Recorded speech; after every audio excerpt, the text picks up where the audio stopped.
great evening, everyone, and happy 2025. We made it. Many people didn't make it. And so I want to welcome each and every last one of you to the very first episode of season 2 of What's in Your Cup with your host, Consuela Nicole. Wait, wait, 1 minute. She's not your host tonight. The tables are being turned, rotated, and possibly even flipped tonight.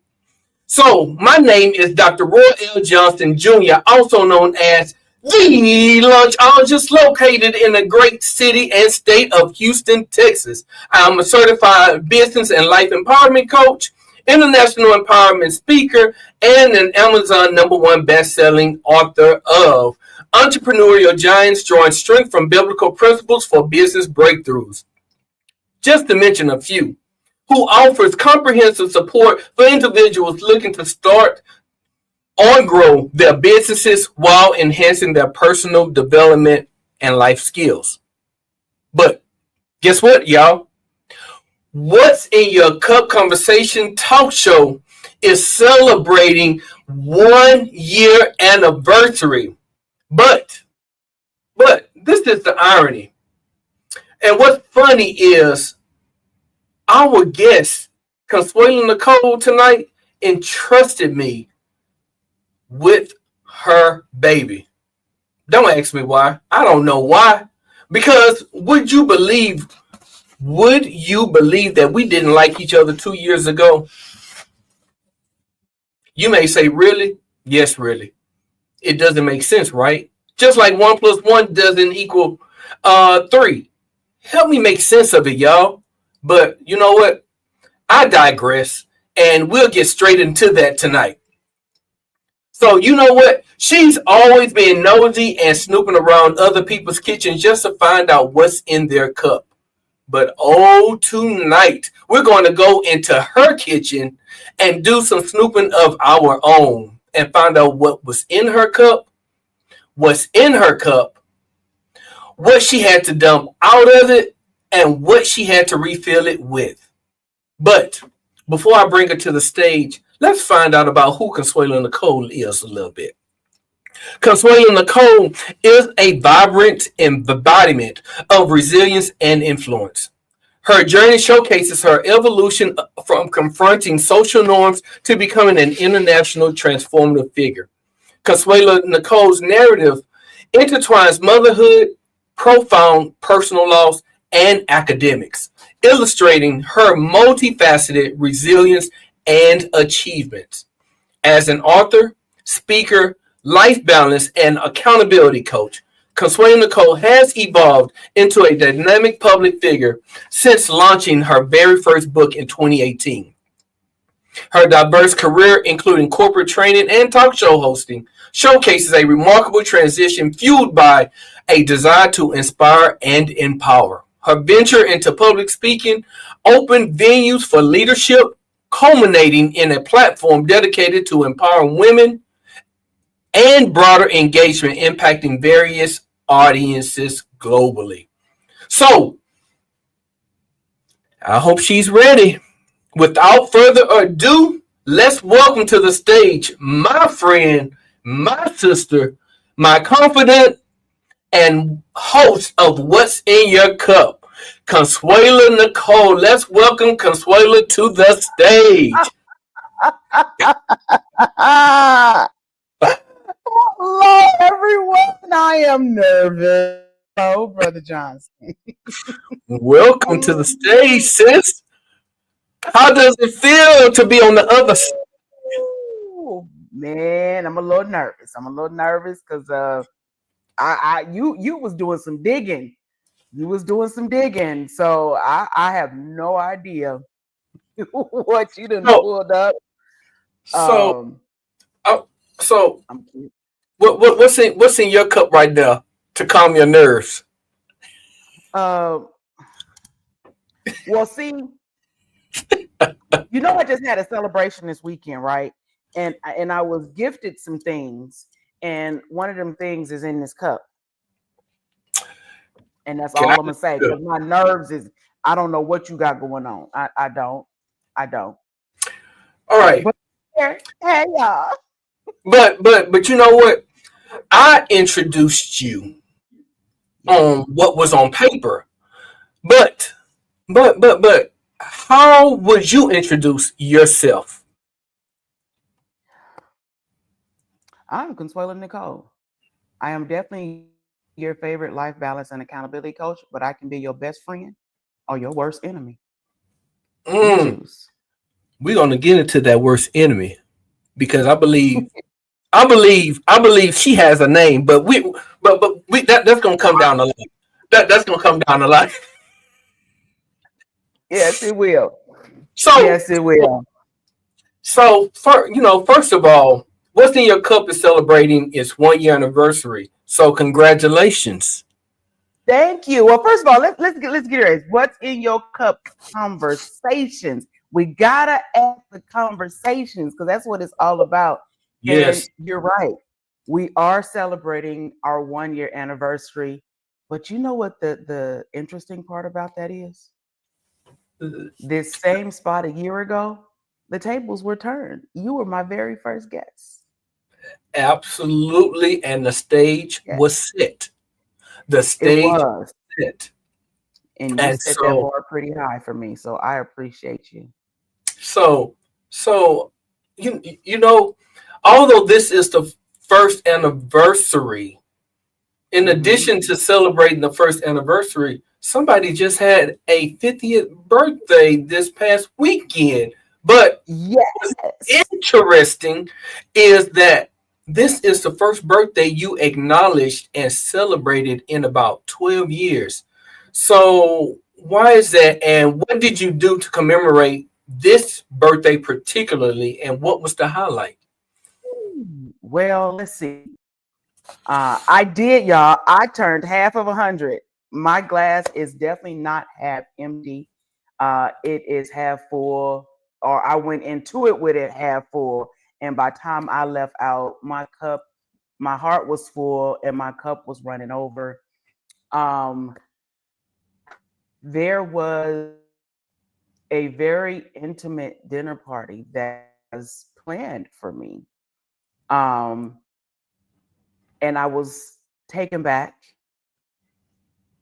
was quite a few times. I was absolutely speechless, hearing what other people had to say about me, and I am above ground to actually hear it and experience it.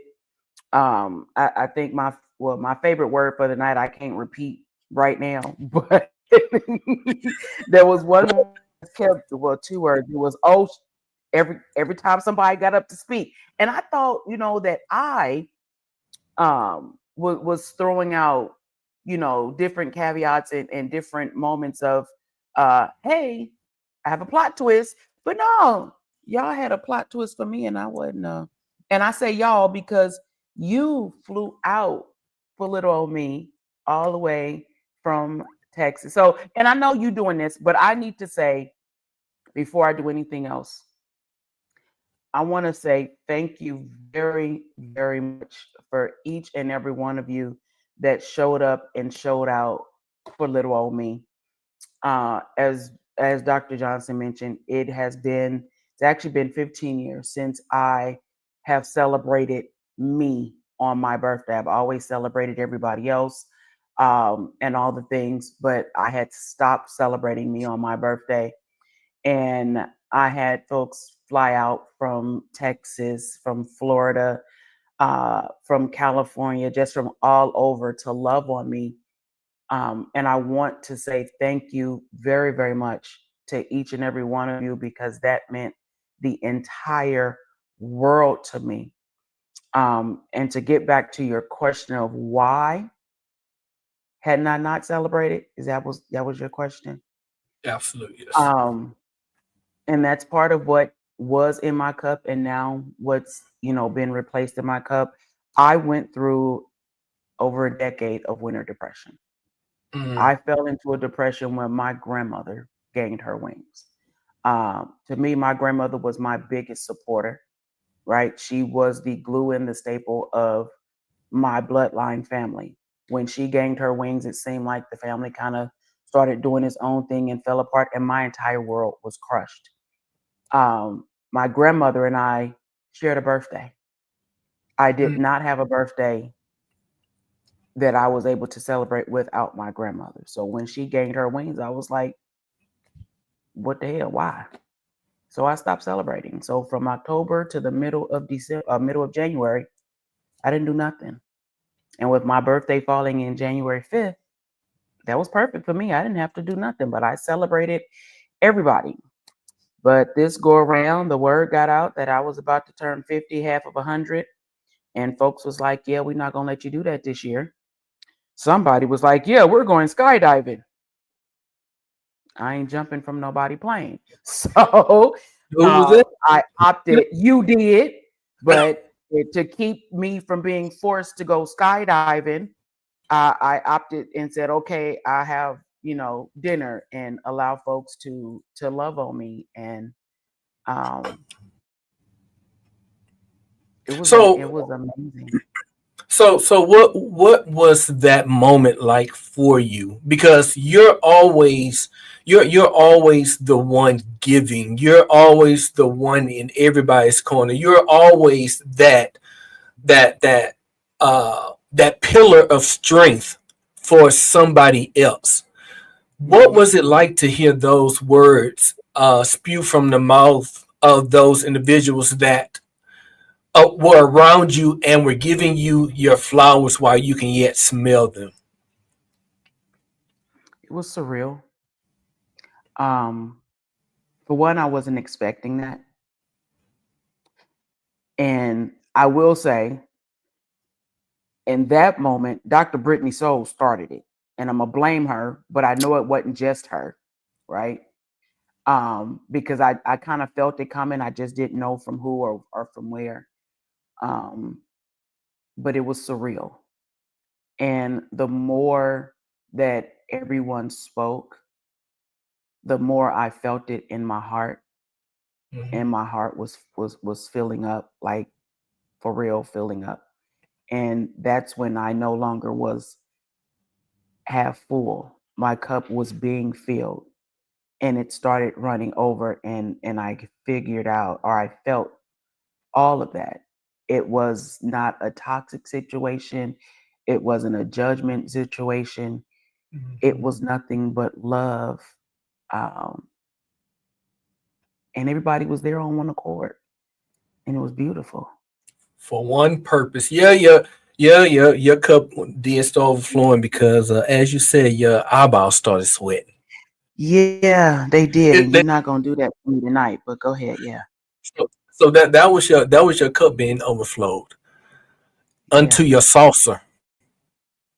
yeah, yeah. So this season, I know I talked about this last 2 years that I was intentional about everything I was doing in my life, around my life, all the things.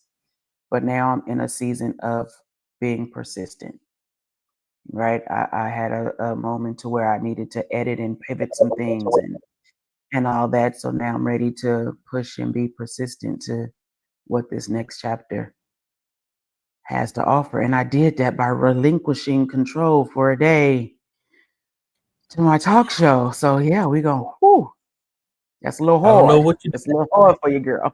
I don't know what you do that for. But you know what? Let's go back a couple of years.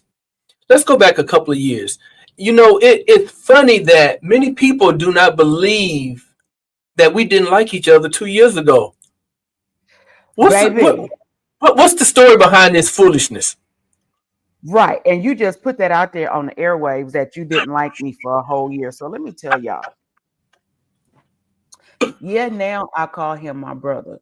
But in 2022, I was in competition with his biological sister in a Mm-hmm. business pageant.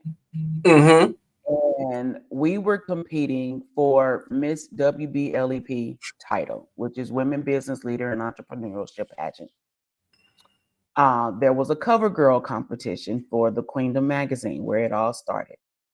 With me being on the West Coast and them in Central Zone, every time I made a play, they was up hitting refresh to make a play. So this was going back and forth for a whole a week? I think it was like a week, almost 2 weeks. And we didn't like each other. Then we get to the pageant week itself in Orlando, Florida.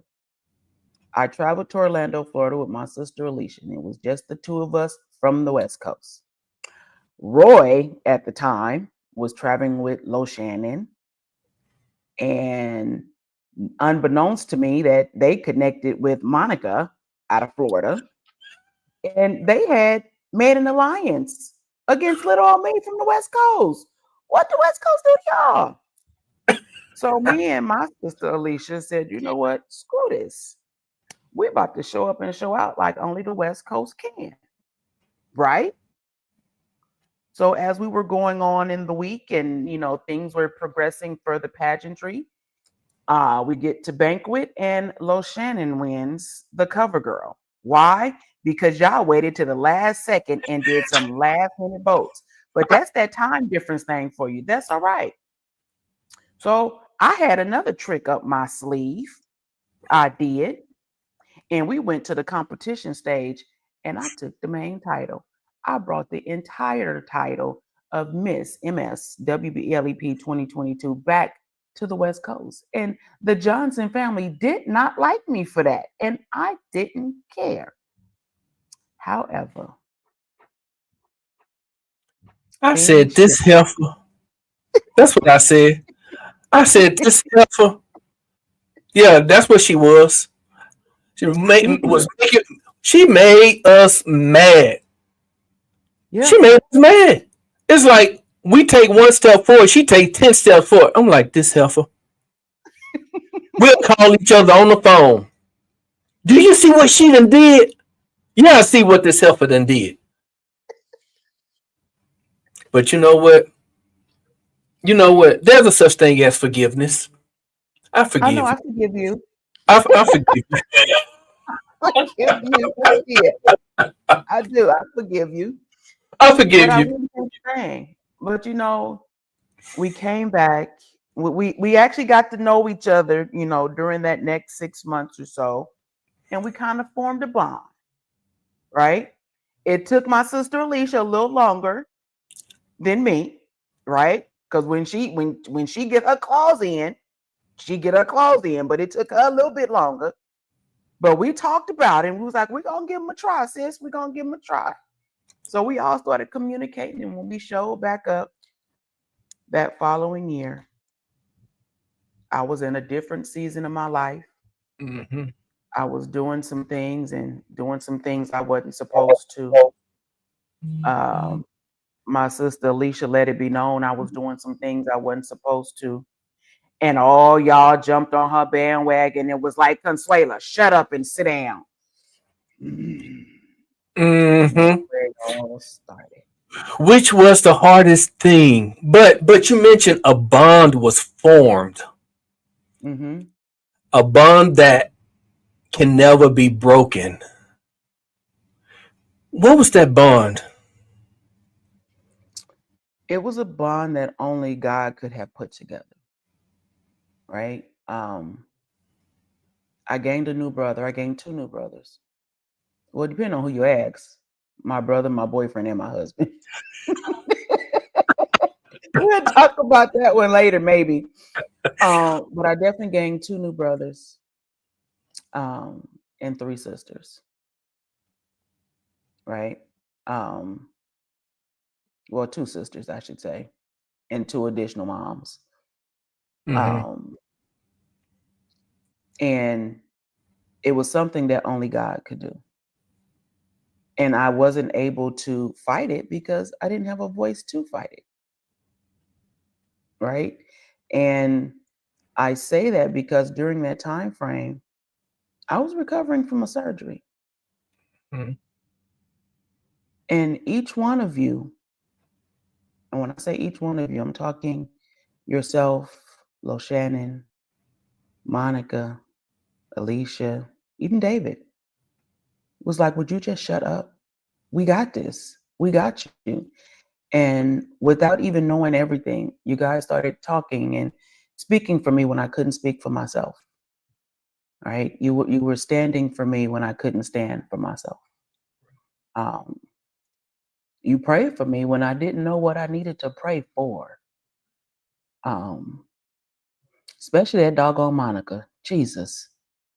She would go in her prayer closet at the drop of a dime, and I wouldn't change nothing by her little 4'11" self. Um, and I thank y'all for that, because it happened at a point in my life where I was being isolated, and I didn't necessarily know why. And I was being disconnected from a lot of people and a lot of things. And these are people that I just knew were in my life forever. But God was like, nope, I got something else better for you. And it was hard. It was hard. And between the Greens, the Johnsons, Roberts, I had a new village and an extended village that came that was not, it was non-judgmental. Right. And it didn't matter what I used to have or what I was going through. It was, and it wasn't even a question of what do you need? It was, I got you, it's on the way. And because I am normally that person, I didn't know what that felt like. So it was different. And But you I know, wasn't trying.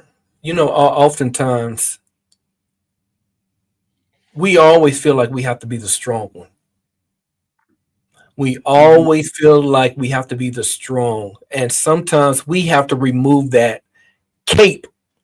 We have to remove that cape of always being strong Mhm. just so we can get the help that we need. Right. So once you was able to remove that cape, how did you feel?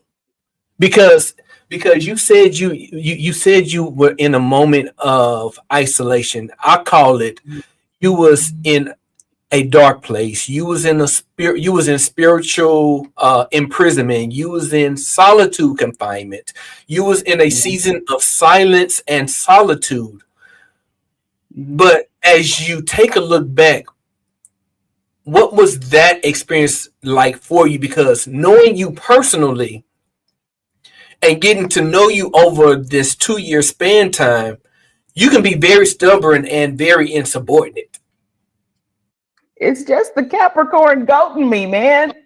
So, Look. I mean, what was that like for you to finally be able to uh sit in silence and remove that cape and allow those around you, your village, to step in for you? It was hard. It was hard. So you're talking to someone that had to do it all, right? If I didn't do it, it didn't get done. Um, being a being a single mom of two, um, and I wasn't single by choice. Uh, God saw fit to take the fathers of my children home early in life.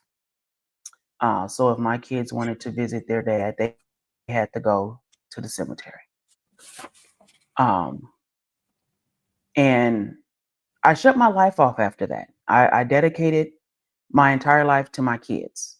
Mm-hmm. And I would not tell anyone to mimic that, because my kids didn't necessarily see what it was like to live life from home. They saw it from their friends and social media and everything else but home. Um, but I was, it was one of those where mom had to take care of it. I had to do it. And if I didn't do it, it didn't get done. So fast forwarding, um, as you know, I talked for a living, and I still Right. do talk for a living because I never took time for me and myself. Life said, I got something for you. Mm-hmm. Um, May of 2023, May 19th of 2023, I went in for a thyroidectomy um, because my thyroid gland, it was working completely fine. There was nothing wrong with it. I was operating, none of that. But it had grew 3 times the normal size, and it was crushing my vocal cords um, to the point that if it would have stayed, I would have lost my voice completely. Mm-hmm. Unbeknownst to us, I literally gave birth out of my neck. So I will have a forever scar that I will not hide because this is part of who I am now. I had, I was first told that my recovery was going to be 2 weeks long. That 2 weeks turned into 6 months. That 6 months turned into a year. So for 6 months, I didn't have a voice. Literally, I could only talk 30 minutes a day. So I was forced to sit down and shut up. And Mm-hmm. because I couldn't talk, I couldn't work, right? I couldn't work. I couldn't talk. I couldn't get none done. So I was forced to rely just on God and the people He put in my life. And that was the hardest thing for me. Um, Most people don't know I went into a complete mental breakdown. For like 2 weeks, I wouldn't get up out of bed at all. And my son was right here in the house. He had no idea. Mm. And Hmm. you in life things will break your heart to fix your vision, and winning can actually come from losing. Yeah. And Yeah. sometimes you have to learn to accept the consequences of your choices, whether good or bad, and that makes you a product of your past, not a prisoner Right. of. And Right. life has always shaped you into a man and woman that you are today. Every wound leaves a scar, and every scar tells a story. Hence, Hmm. your forever scar. And I know not only does your scar allow you to tell a story, but it also enables others to learn from it. Hmm. So when we talk about scars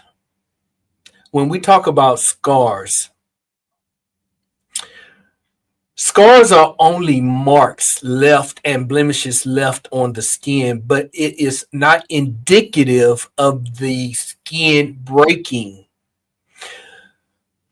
What can you tell people about scars and how to navigate through it? Because some people they're very become very self-conscious about scars. Hmm. What is some advice that you can give people when it comes down to having scars, flaws, and all? My scar is my voice. My scar is my testimony.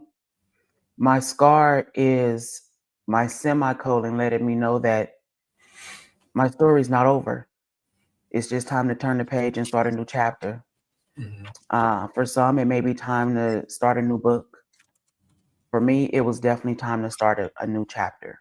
Mm-hmm. Um, and my scar showed me that the some of the people and things that I was connected to um, was not there for the betterment of what God had for me. Mm-hmm. Most of them were there for what I was able to do for them or what they was able, things of that nature, or what I was able to do at that point in time. Mm-hmm. So being able to connect, genuinely connect with others where you feel that you are at the lowest that you have ever been Mm-hmm.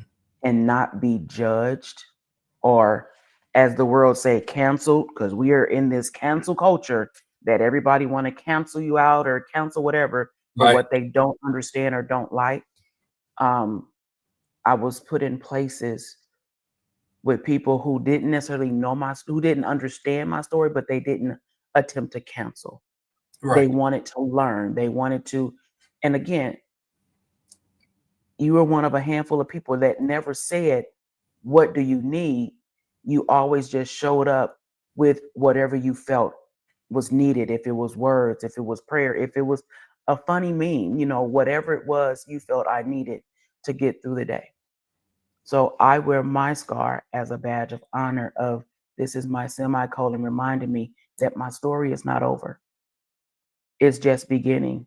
And whatever it is I'm going through is truly the answer to somebody else's prayer. And who am So I not to share it?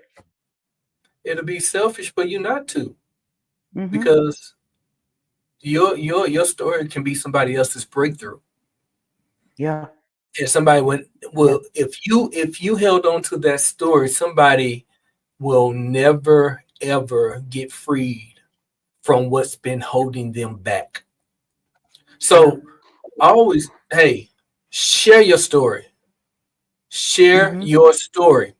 And so I want to ask you, growing up, you became a friend and a confidant that everyone found comfort in. Yeah. Uh, and felt comfortable coming to. And regardless of what you had going on at home, you always showed up with a smile and encouraging words, as you still do today. But you grew up in a house where you lived by what happens in my house stays in Stay my my house. And we hear that across so many different platforms and so many different homes. Would you hmm mind sharing a little bit more behind this statement and how it's transformed you into who you have become today? um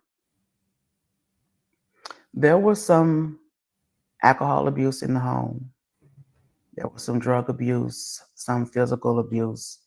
But we lived in a time, right, where a lot of families, what happens behind these doors, you don't go talk to nobody about, right?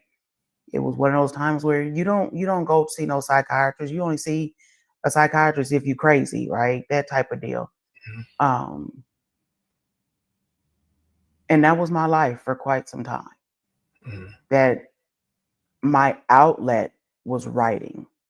I have journals upon journals, and I still have some of those old journals today. Um, and what shifted my mind was my daughter at the age of 2. She was 2. And she did something that most 2-year olds do. And I spanked her. And I spanked her to the point that it hurt me.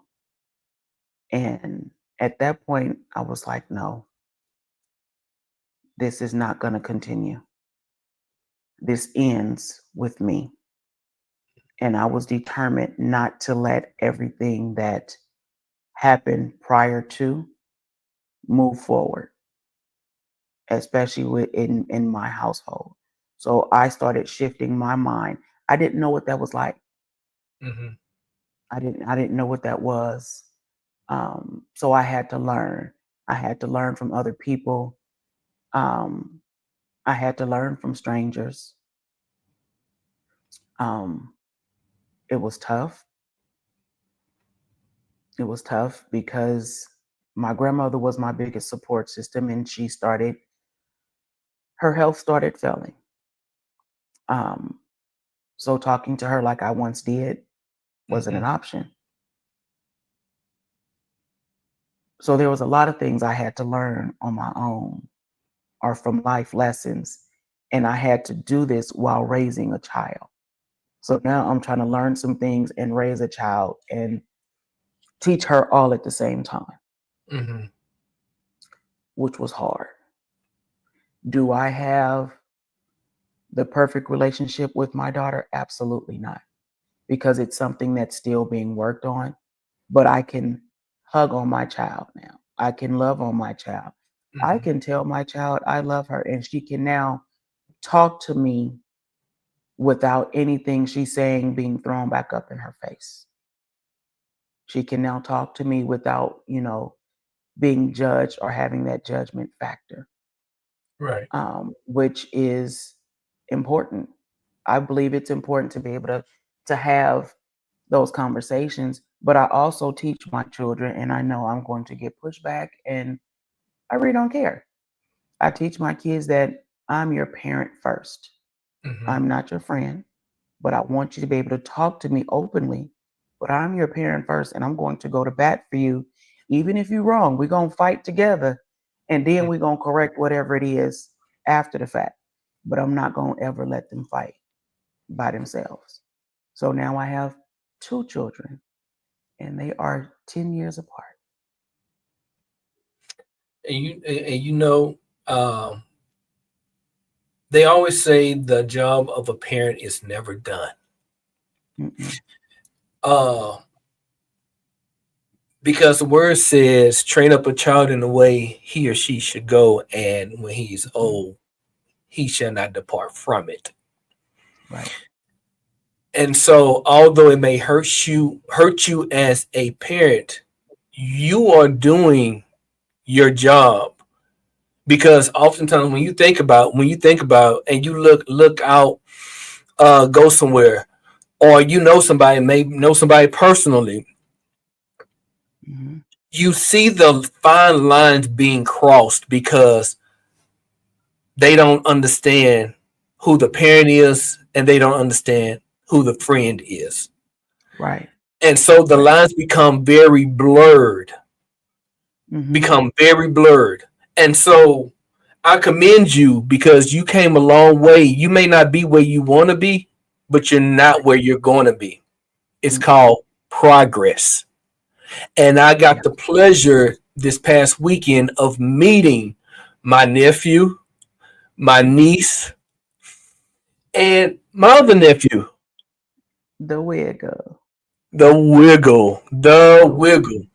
And so, which was definitely a pleasure of finally being able to put a name with a face. And I can say yeah. you don't be so hard on yourself. You've done a fine job as a single mother. I Often, did. yes, you did. Oftentimes, you don't give yourself enough credit, the credit that you're due. I'm telling you, you've done a fine job as a parent. I Don't be so appreciate it. hard on yourself. Because So I was, and I know that's a conversation I that know. we had. I felt that, I let them down in a few different areas, um, because some things I didn't, allow them to experience due to my own grieving or lack of grieving, right? Um, but yeah, watching them this past weekend told me Yeah, that I did something right, absolutely. What they say, proof is in the pudding. and it was, It, and it was in it was in the pudding. And mhm, so, one thing I want to say is that, um, moving on, is that you can't love others unconditionally until you love yourself unconditionally. mhm, Love mhm, begins with you. Love right. begins at home. With Right. this being said, you grew up dreaming of becoming an actress. You What remember that conversation? Yes. what or who shattered your dreams, and how did you turn that negative into a positive? When, yeah, my first love was to be an actress. And I was told people my size couldn't be an actress. I was too big. I was always a plus size girl. Um, and that crushed me. It crushed me. Then I wanted to go to school for psychology. And I was told, no, you're going to go to school for technology. So I went to school and got my technology degree. I don't like technology, even though it's where everything is. That's not where my heart is. And I just kind of started going through life on autopilot, doing what I was told I was supposed to do. Mhm. Um, and that kind of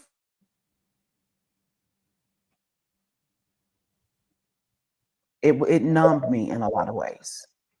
It numbed me in a lot of ways, and I didn't know what to do with it. Mhm. So I started doing different jobs and taking jobs, and um, from office work to pharmacy tech to travel agent to you name it, I did it, and I have all the experience to do it. Um, and one of my one of my high school friends, Nisha Brown, um, she had her own life and doing her own thing. And matter of fact, she has her own testimony. I'm gonna have to get on the show one day. But there was something she told me, and I didn't know what she was talking about. Um, in the midst of her own trials of life, um, she was like, "Sis, I know you don't believe me now, but your words change people's lives, and you are going to be great at changing lives." I was like, "Whatever, get out my house. I can't deal with this right now, like for real." And she was like, "The next time you see me, my life is going to change. My life is going to change." And she disappeared on me for a few years. And when she came back, she said, "I told you my life was going to be different." And she changed com- a complete 180. And I was like, "What the heck?" And I really didn't know what to do with that. And I just started paying attention and going back and rereading and just talking to people. And then I started revisiting what first, my first love was in regards to acting. I was like, do I still want to do that? And I was like, not really, but I do want to be able to change people's lives. And I started doing my research on what is the stigma? What did I do to start shifting? And it was, you went to a therapist. And Roy, I went to a therapist in secret because it was told that Black people don't go to therapy. Mhm. I went to a therapist in secret because I didn't want to be judged as being crazy.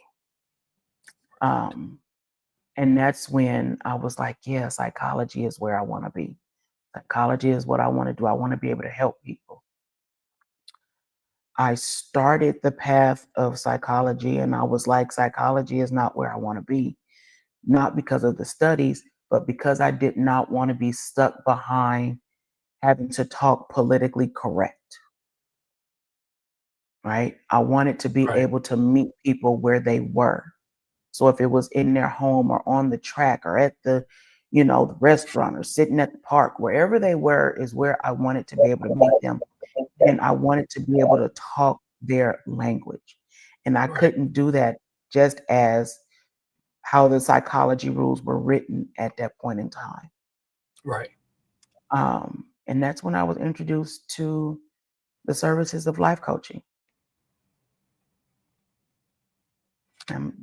But with the help of my brother Roy, who will not let me live it down, I am going back to school and finishing up school for my psychology Christian counseling degrees for that elevation and that persistent point. Mhm. I may get back on the big screen and do somebody's acting. So I don't know. We're gonna see. Jump into a few acting classes and test my skills out and see what I can do. You know what? Life is not over. Life is just beginning for you. It's just beginning for you.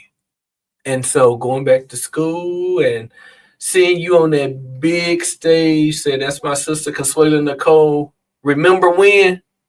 Look at her now. Look Yeah. look at you now. And so uh for me, I can definitely say I'm proud of you. Probably amongst of many of your viewers that they are proud of you because you had quite a bit in your cup that you had to Oh, dump out. And so, um, I so I want to so ask let this me tell question. you this. Let me tell you this. I didn't just dump out my cup. Roy, I threw my entire cup away. When Mm, I say the entire cup, most people don't know. I filed bankruptcy. mm, that's So I true. got rid of when I say everything, God said, let it all go. I was like, all of it? He said, let it all go. What I got for you, you can't take none of this with you. I got something all new for you. That was the hardest process for me Message. because that means I had to start over for everything. And I did not know what that looked like. And I was like, what the holy crap? And God said, do you trust me? Yeah, That part. yeah, yeah. He was like, then let me do what I do. And baby, he's been showing up and showing out. And I'm like, okay, all right, that's what you're doing. Okay. So yeah, I didn't just pour out my cup. My cup was thrown out. All of it. So I want to say All to all the viewers, and I want to ask each and every last one of you, what are you holding on to that's been holding you back from your elevation, from your blessing? mm-hmm. What are you ready to let go of? What are you afraid of letting go of? Ooh, that's the question. Who are you afraid of letting go of? Hmm. I I think think that's that's the hard I part. think that's a moment of transparency. I think that's a moment of looking in the mirror and being honest and transparent with yourself. Because Yeah. you're wondering why you're stuck and stagnated. It's because Mm-hmm. what you are holding on to is holding you back. Mm-hmm. Let it go. Let it go. Yeah. Discard it. Don't look back.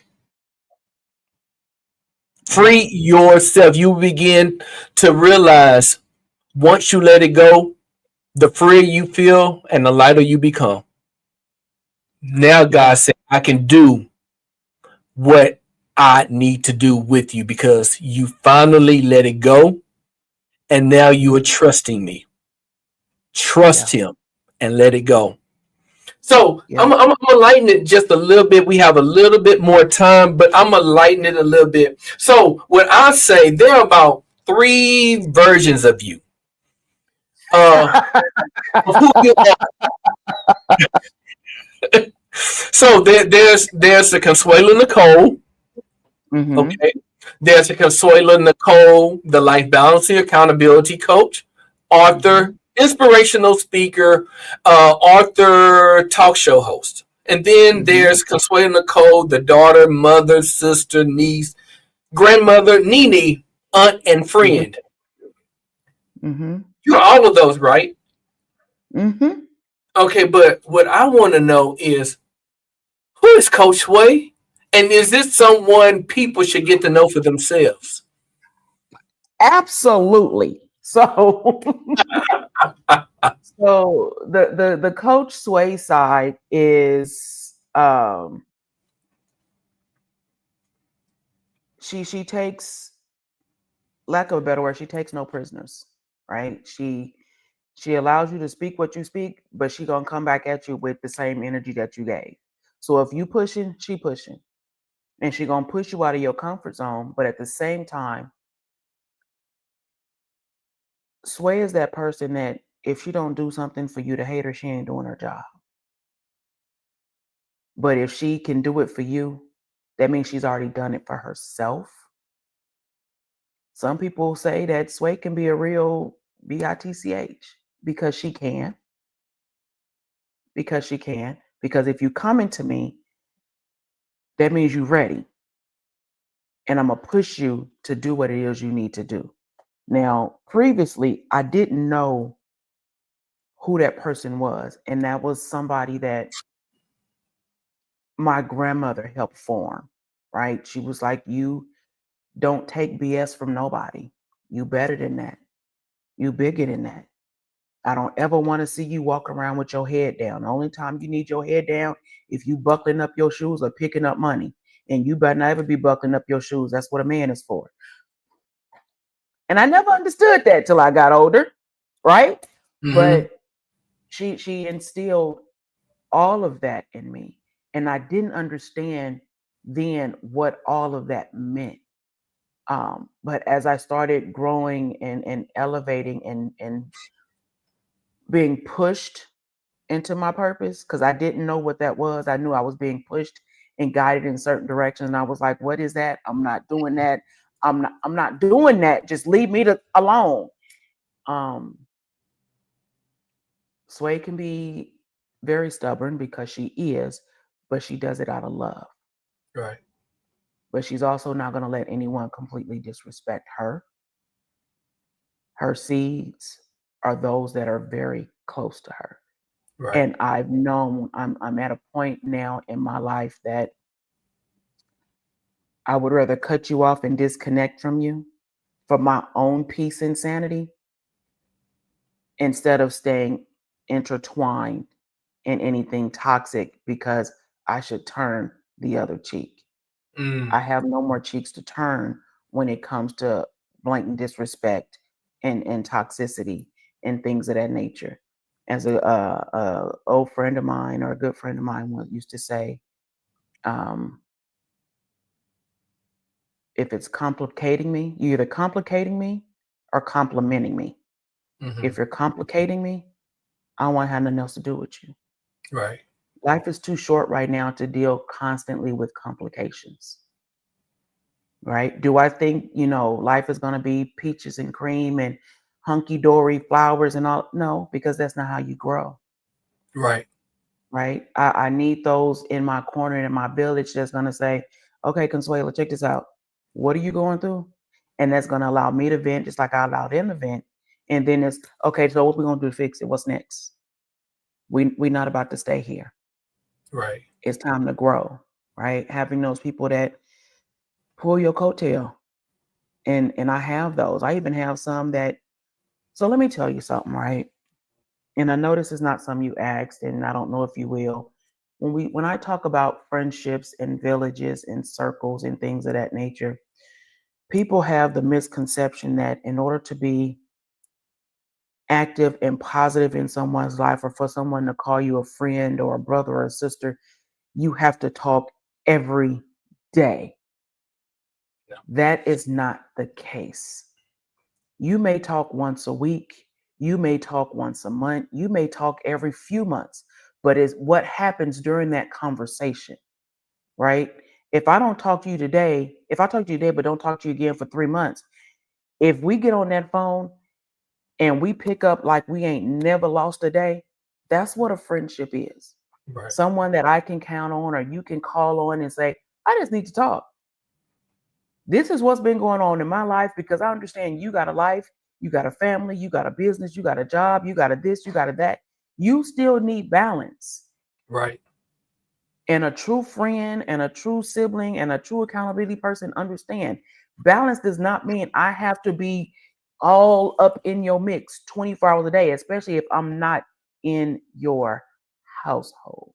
Right. I've lost so called friends because they say I don't call them often enough.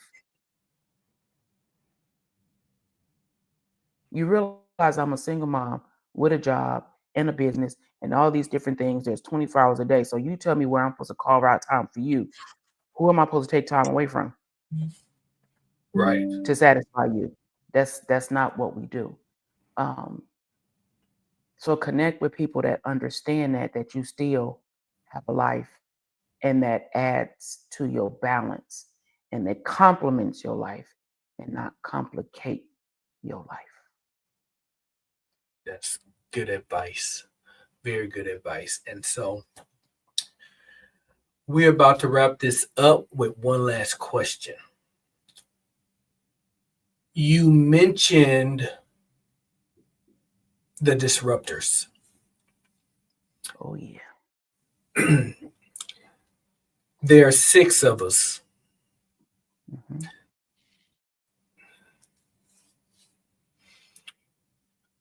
But in September of last year, We lost we lost one. one. Hmm. David Price. Yeah. What did that relationship mean to you? Because I know if he was here, he would be on cheering and Right. rooting us on. What did that particular relationship with him mean to you?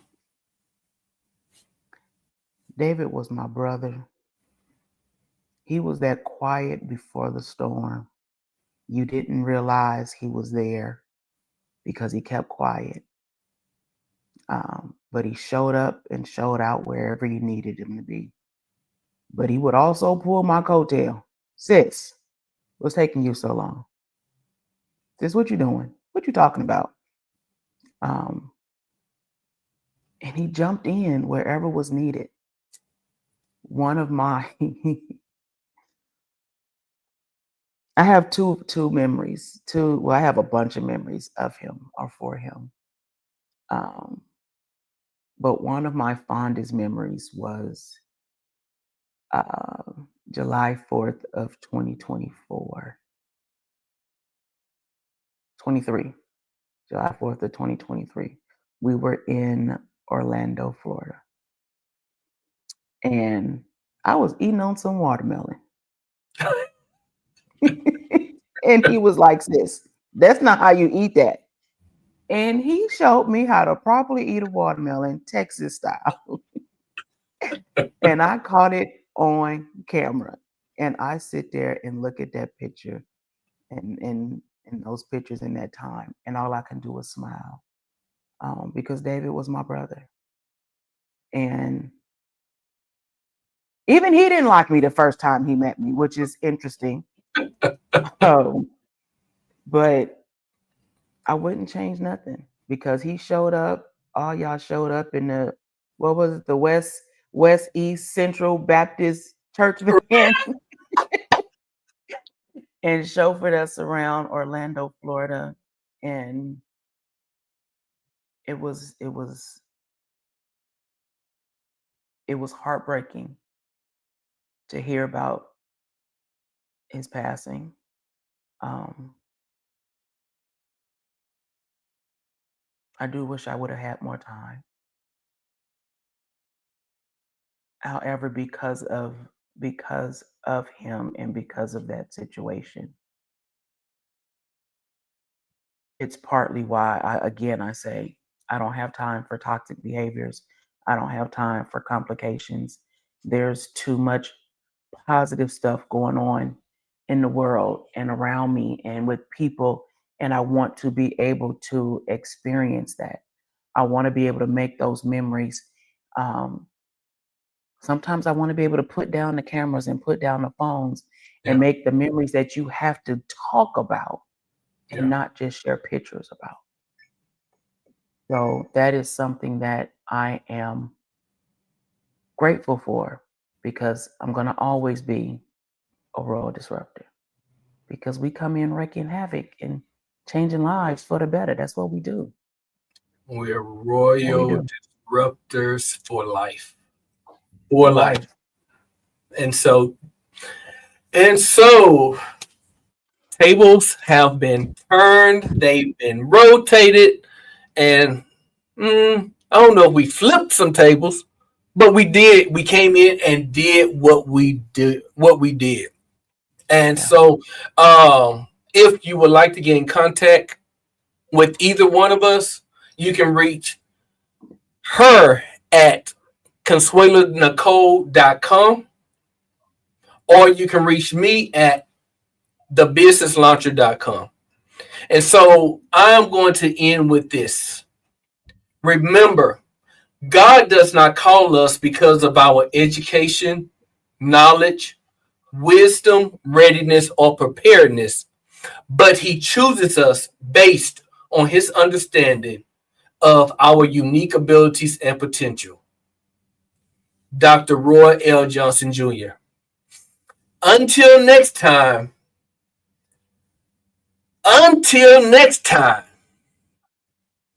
you go out and be great and embrace your flaws and all.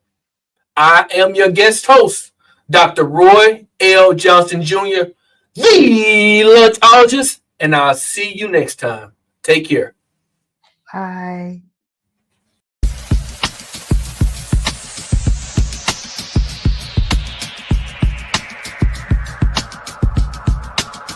Yeah.